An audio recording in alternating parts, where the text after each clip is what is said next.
trip would be, 10 drums and 15 redfish and 7 trout. And then, about 3 weeks ago, it was, 6 or 8, trout and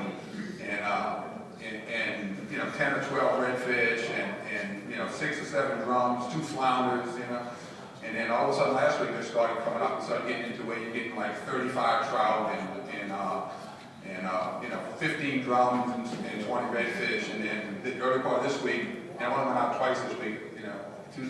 Two days ago I went out and I had 20 reds, 20 drums, and 35 trout. And then today I went out and I ended up with actually had 72 trout.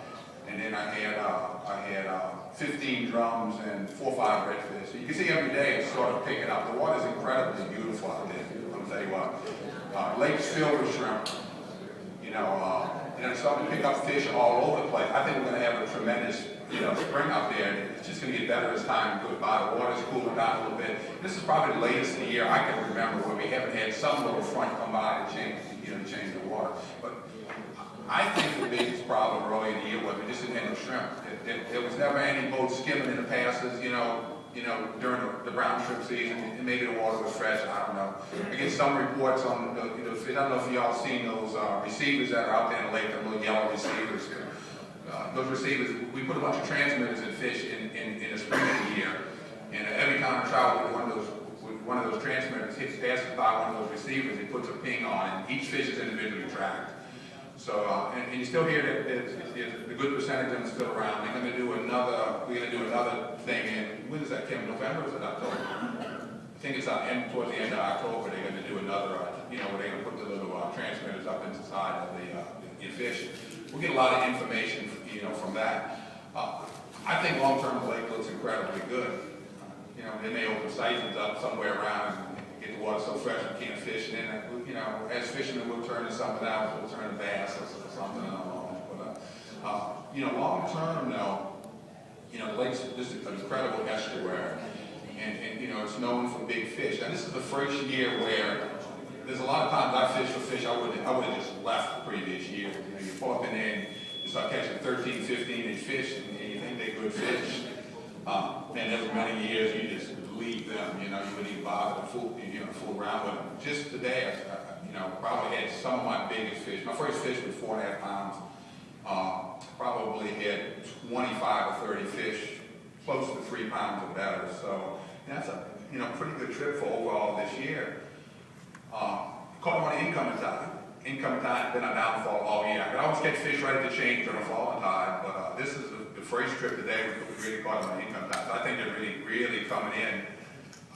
I personally feel that once we get, the water gets down around 70 degrees, I don't know exactly what it is right now. I usually pay a little more attention to it, but that's always been a magic number for trout. I mean, to me, that's when you go. But there's also the other things that occur this time of year. Tide to pull. When is the last spawn for speckled trout? Does anybody in here know when the fish make their last spawn? September. Male fish, we make that joke, that's why male fish are long, skinny, ugly looking fish. That's all they do is chasing girls during the summertime. They're not a whole lot interested in even eating. They're chasing girls in the summertime. And once you get past September, you're talking about the trout croak. Once you get past September on them, they quit croaking. During the wintertime, you get up in November, even the end of October, the male fish won't croak. You beat them on the head, they won't croak. In the summertime, you beat them on the head and they'll croak. You tap them a little bit, maybe that's what the female does, so to make them croak down in the water. Maybe that's just the way they react. But what happens with those fish is they start putting more attention on. Any fish that's over a year old realizes that last winter, he had a little stretch of time where he didn't feed. They'll go 6 or 8 weeks without feeding. And there'll be a little bit of a warm front will come in. It's like a suspended hibernation. And they'll get a little bit of a warm front, and then they'll go around a little bit of feeding, and then they'll just get totally dormant. During the other parts of the year, they don't have to feed. They don't move.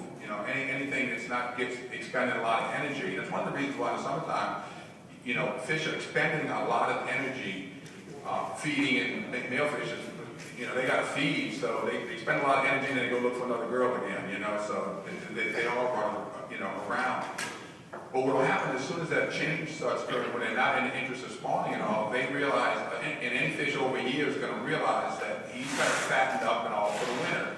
And that's one of the reasons why, you get around Thanksgiving time where, it's always one of the best times of the year to fish. You can fish all that, day, weather's cooler. Well, they're receiving the same thing. And like with us, when we fish, particularly me, I like to fish at deep water regularly. I like to fish 25, 30 foot of water. For one thing, you bunch the fish. Normally in the summertime, you pull up to the point, you catch 10, 15, 20 trout, you move to the next point, you catch a few trout and a few reds, and you jump around.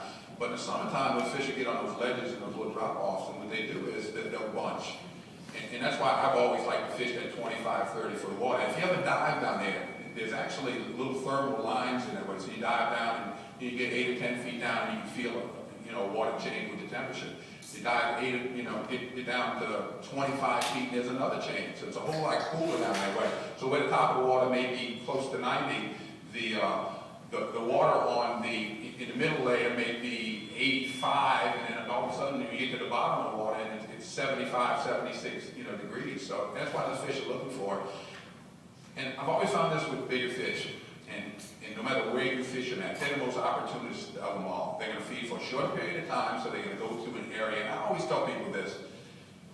I can look at the star record, and I can count 22 of the starfish were caught in 3 different places. Out of all those years with the boat, the guys that won the boat, but they've all been caught in 3 different places. And there's a reason why those places catch fish. It's an opportunity for people, for those fish to feed where it's easy for them to feed. Big baits are going to come through and they'll feed for a short period of time. And that's also what happens in the wintertime. The digestive system of a fish slows down. So if he eats a big pogie or shad, it may take him 2 weeks to dissolve that pogie or shad. In the summertime, in the hot water, he dissolves it really, really quick. So it's one of the reasons why. And I always tell people always ask me, when's the best time? It's always that, those early moons. And the reason why, and part of it is the fish went from basically all winter long, and what they have done was they feed heavily, they're building up a fat reserve in it or an egg reserve. The fat will turn to eggs at some point in time. Not delivered, but they put their effort into forming the eggs. And that first spawn where the fish hadn't dropped those eggs, now after that, and that was the question on Todd's test was, because they spawn so irregularly, they never have an opportunity to build up that big egg mass again. So that's when you want to look for real trophy fish, the early part of the spring. I love, years where we can get early March, and we can start catching those fish because they got a big fat reserve in them, and they just start to show a little bit of eggs, and it warms up. Water temperature gets around 72 degrees, and there'll be an early spawn. Because that's when we've had those super years where we've caught a lot of fish that were over 7 pounds. And you don't see it all the time. And part of it is, life goes dictating into the fish. Why some years they're bigger than other years. The longer their feeding time it is, if you have a freeze in the middle of the year, it affects them. I can remember times in the lake where we went from the corner of the Trussels all the way to Seabrook Bridge, and 30 feet off the shoreline was all trout that got caught in the freeze and died. And you tell yourself, man, it's going to be an absolute disaster fishing. You don't catch any fish in the spring of the year. Time the fall comes around, you start catching smaller fish. By the next spring, there's a pound and a quarter fish. Man, it's like every catch you got a fish. And part of it is because the estuary, one of the competitors in the estuary is the trout's older brother, who spawned, because he's going to eat anything that moves that he can get in his mouth, on him. And I've always made this comment too that, the thing about a little fish is he's got to get big quick, because that's a cruel world out there with him, because he'll get eaten by something else if he doesn't. So the faster he gets big, and the ones that are the Shaquille O'Neals, I'm sure at some point in time, he's probably an early spawn fish. He probably had a mild winter, and he had many winters where he was able to feed all year, because the longer they feed, during winter, the bigger they're going to get, and they do grow fast. Their life cycle is relatively quick. The 9-pound fish, the 9-year-old fish that they caught out there, that was an Ed Sexton caught fish, and it was caught down by venison. I actually saw the fish, the ugliest looking fish I've ever seen in my life. That was a male fish that had been beat up so bad. I've got one on my wall right now that is the biggest male fish that I've ever heard of caught, because he's 9¼ pounds. When I got him mounted, that's what the taxidermist came back and told me he's meant. He said, I've never seen a male fish that big before, but he was 9¼ You know, female fish are always going to be bigger. Part of the thing is they're not running around wasting a lot of energy, you know, looking for girl fish, you know. But, you know, we should have a tremendous winter. You know, in normal years with us, if we had a bad spring, we always had a good winter.